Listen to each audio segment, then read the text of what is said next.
Imagina por un momento que estás en una noche de luna llena, el aire huele a cordero asado y a hierbas amargas, estás de pie con las sandalias puestas, el bastón en la mano y una puerta marcada con sangre. No estás en un templo, estás en Egipto y lo que está a punto de suceder cambiará la historia para siempre. Esa noche era la noche de Pesaj, Pascua, una palabra que en hebreo se escribe Pusaj. Su significado es profundo, pasar por alto, saltar sobre, porque esa noche el Dios eterno vio la sangre, reconoció a los suyos y los protegió. ¿Qué significa realmente Pesaj, Pascua? ¿Es solo una fiesta judía? ¿O hay algo más profundo que el Creador mismo diseñó para revelar su plan de redención? Hoy vamos a sumergirnos en la Torá. Vamos a entender qué es Pesaj, Pascua, cómo se celebraba, qué significa para nosotros hoy y por qué cada palabra hebrea nos apunta al corazón de Adonai. Para entender Pesaj, Pascua, tenemos que remontarnos al principio de la historia de la liberación. Mucho antes de aquella noche en que el ángel de la muerte pasó de largo, hubo un encuentro que lo cambió todo. Moisés, un hebreo criado en la casa del faraón, había huido al desierto de Madián. Durante 40 años pastoreó ovejas en medio del silencio y la soledad, hasta que un día algo extraordinario ocurrió.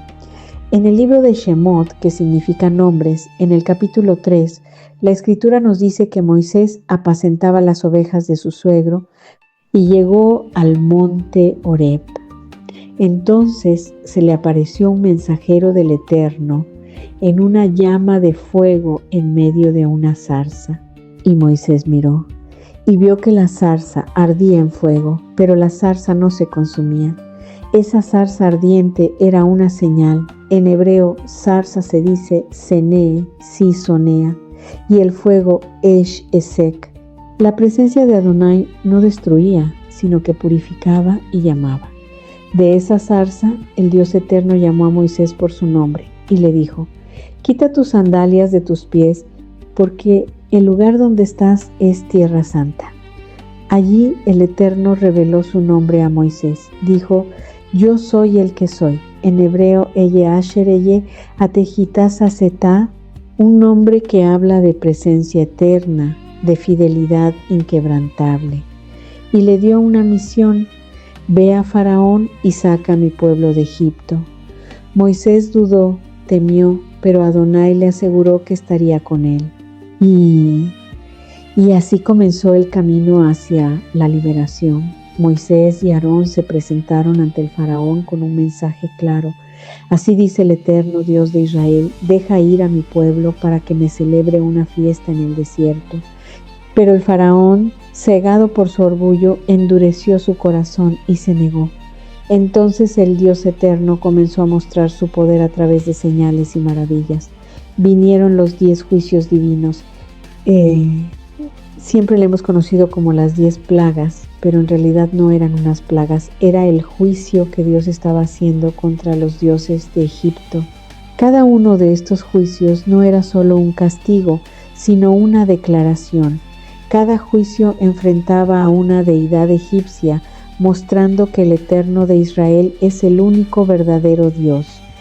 Y cada juicio tiene un nombre en hebreo que revela su significado profundo.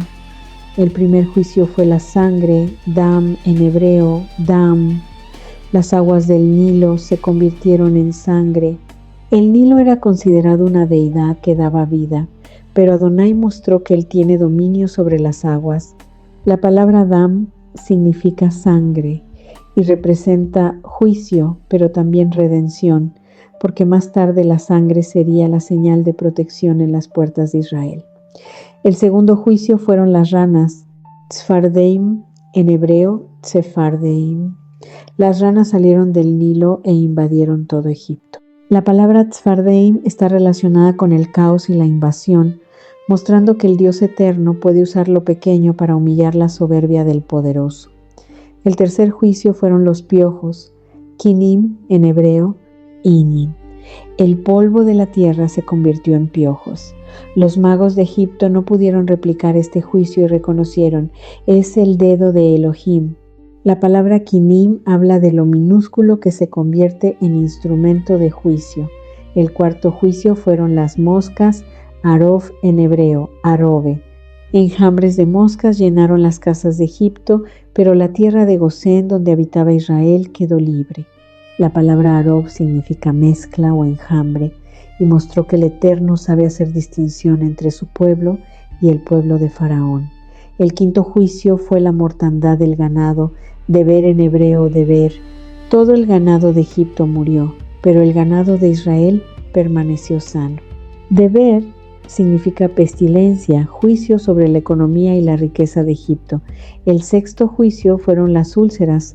Shin en hebreo, selin, llagas dolorosas, brotaron en los egipcios y en sus animales. Yin representa el sufrimiento físico, un juicio que tocó directamente los cuerpos de los opresores. El séptimo juicio fue el granizo, barad en hebreo, barrad. Granizo con fuego cayó sobre Egipto, destruyendo los cultivos. Barad significa granizo y mostró el dominio de Adonai sobre los cielos y la naturaleza. El octavo juicio fueron las langostas, arbe en hebreo. Arbe devoraron todo lo que había quedado después del granizo. Arbe significa langosta y representa devastación total, juicio sobre la agricultura y la provisión. El noveno juicio fue la oscuridad, Josej en hebreo, Josel. Una oscuridad densa cubrió Egipto por 3 días, pero en las casas de Israel había luz. Yoshej representa la ausencia del Eterno, el caos primigenio, y mostró que Faraón estaba sumido en tinieblas espirituales. El 10º juicio fue la muerte de los primogénitos, Makat Bejorot en hebreo, Makat Bekoroto. Este juicio fue el más terrible. El ángel de la muerte pasó por Egipto y todo primogénito murió, pero en las casas marcadas con la sangre del cordero, el ángel pasó de largo. Esa es la esencia de Pesaj. Cada juicio fue un golpe contra el sistema de opresión, y en medio de todo esto el Dios eterno dio instrucciones específicas a su pueblo. El cordero debía ser sin defecto un tamim en hebreo. Tamim significa íntegro, perfecto, completo. Luego el cordero sería guardado hasta el día 14 del mes de Aviv, Aviv que significa primavera, y al atardecer toda la congregación lo degollaría. La sangre dam en hebreo dam debía ser untada en los postes y en el dintel, que son las maderas de la puerta. Y esa sangre sería la señal. El Eterno dice: y la sangre os será por señal en las casas donde vosotros estéis. Y veré la sangre y pasaré de vosotros, y no habrá en vosotros plaga de mortandad. Éxodo 12, versículo 13. Luego debían comer el cordero asado con panes sin levadura y hierbas amargas. Y el texto dice: lo comeréis apresuradamente, es la Pascua del Eterno. Éxodo 12, versículo 11. Cada elemento de Pesaj, Pascua, tiene un propósito profundo. El cordero es llamado Korban Pesaj, Karban Pesaj. Korban significa acercamiento, porque a través del cordero el pueblo se acercaba a Adonai. Luego tenemos el pan sin levadura, la matzá. La levadura se llama hametz, y representa la corrupción, el pecado, la arrogancia. La matzá es sencilla, humilde, pura. Es llamada también lehem oni, lejajima oni, el pan de la aflicción. El apóstol Pablo escribió: celebremos la fiesta, no con la vieja levadura, ni con la levadura de malicia y de maldad, sino con panes sin levadura, de sinceridad y de verdad. Primera de Corintios 5, versículos 7 y 8. Luego están las hierbas amargas, maroor. Viene de mar, que significa amargo. Nos recuerdan la amargura de la esclavitud, y la sangre, dam, aplicada en los postes y el dintel, era la señal de protección. El Eterno no dijo que esto era solo para una generación, En Éxodo 12, versículo 14 dice: y este día os será en memoria y lo celebraréis como fiesta solemne para el Eterno durante vuestras generaciones. Por estatuto perpetuo lo celebraréis. La palabra hebrea para perpetuo es olam o jolam. No significa solo para siempre, sino hasta donde alcanza la vista por un tiempo indefinido. Además, Adonai estableció que durante 7 días se comerían panes sin levadura y que el primer día y el séptimo serían días de santa convocación. Levítico 23, versículos 7 y 8. Y también mandó que los padres explicaran a sus hijos el significado. Éxodo 13, versículo 8. Y lo contarás a tu hijo en aquel día diciendo: esto se hace por lo que hizo el Eterno conmigo cuando salí de Egipto. Pesaj, Pascua, no es solo un recuerdo, es una transmisión viva de la fe. ¿Qué tiene que ver todo esto con nosotros hoy?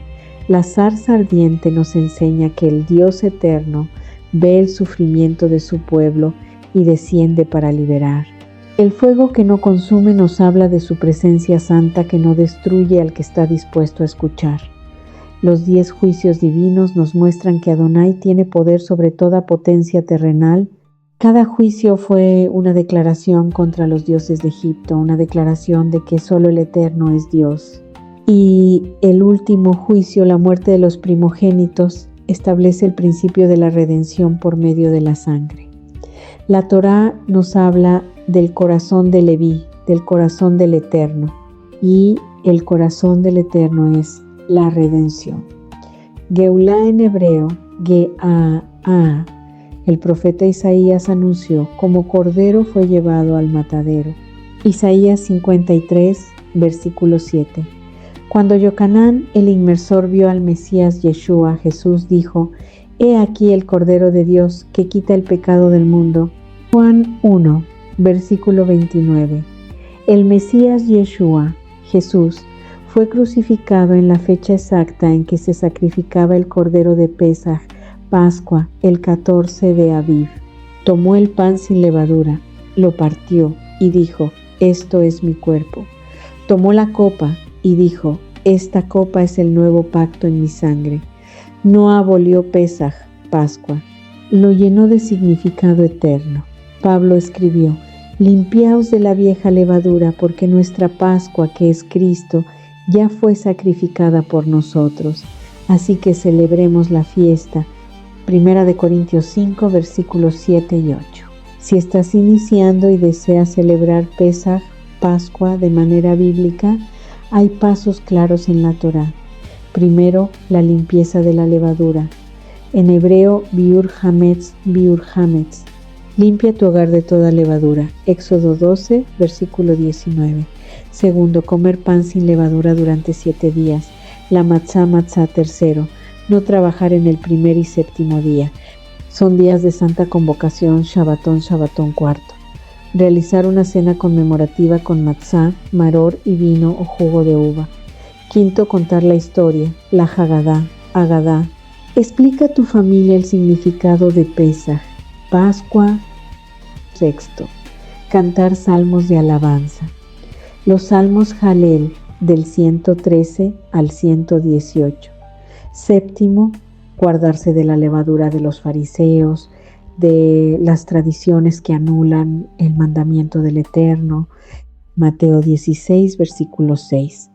Para finalizar, quiero dejarte palabras hebreas tomadas directamente de los textos que hemos estudiado.